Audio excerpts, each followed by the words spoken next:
बर्बरीकच्या 3 अमोघ बाणांची अद्भुत शक्ती.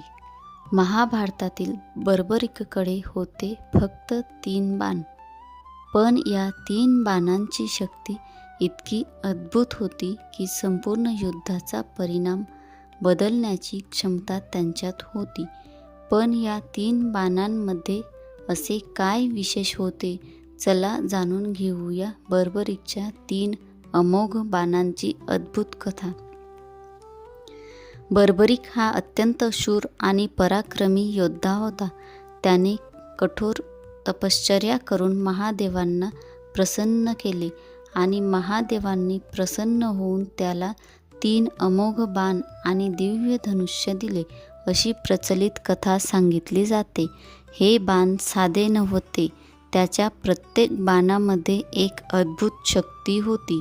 पहिला बाण युद्धभूमीवर लक्ष निश्चित करण्यासाठी वापरला जात असे. बर्बरीकला ज्यांना लक्ष्य करायचे असेल त्यांना हा बाण चिन्हांकित करू शकत असे. म्हणजेच युद्धात कोणत्या व्यक्ती किंवा वस्तूवर बाणाचा प्रभाव व्हावा हे तो निश्चित करू शकत असे. दुसरा बाण आणखी विलक्षण होता. बर्बरीकला ज्यांना वाचवायचे आहे त्यांना तो चिन्हांकित करू शकत असे. त्यामुळे कोणाला लक्ष्य करायचे आणि कोणाला वाचवायचे याचा निर्णय या बाणांच्या माध्यमातून करता येत असे. आता येतो सर्वात शक्तिशाली तिसरा बाण. पहिल्या 2 बाणांनी केलेल्या चिन्हांनुसार हा बाण आपले कार्य पूर्ण करत असे. लक्ष्य पूर्ण झाल्यानंतर तो पुन्हा बर्बरीकच्या भात्यात परत येत असे. म्हणूनच बर्बरीककडे असलेले हे 3 बाण अत्यंत सामर्थ्यवान मानले जात होते. पण बर्बरीक फक्त शक्तिशाली योद्धा नव्हता. त्याने एक महत्त्वाचे वचन दिले होते की मी नेहमी दुर्बल पक्षाच्या बाजूने युद्ध करेन. हे वचनच पुढे महाभारताच्या युद्धात अत्यंत महत्त्वाचे ठरणार होते. कारण जेव्हा बर्बरीक कुरुक्षेत्राच्या युद्धासाठी निघाला तेव्हा श्रीकृष्णांना त्याच्या 3 बाणांची शक्ती आणि त्याचे वचन माहीत होते.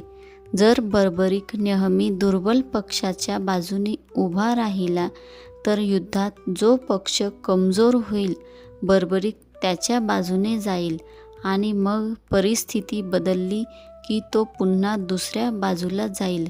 त्यामुळे या 3 बाणांमुळे युद्धाचे स्वरूपच बदलू शकले असते. श्रीकृष्णांना बर्बरीकच्या सामर्थ्याची परीक्षा घ्यायची होती. म्हणून त्यांनी बर्बरीकला एक प्रश्न विचारला, तुझ्या 3 बाणांची शक्ती मला दाखवू शकतोस का?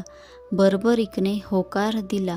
मग श्रीकृष्णांनी त्याला एक असे आव्हान दिले ज्यामुळे बर्बरीकच्या 3 बाणांचे अद्भुत सामर्थ्य सर्वांसमोर आले.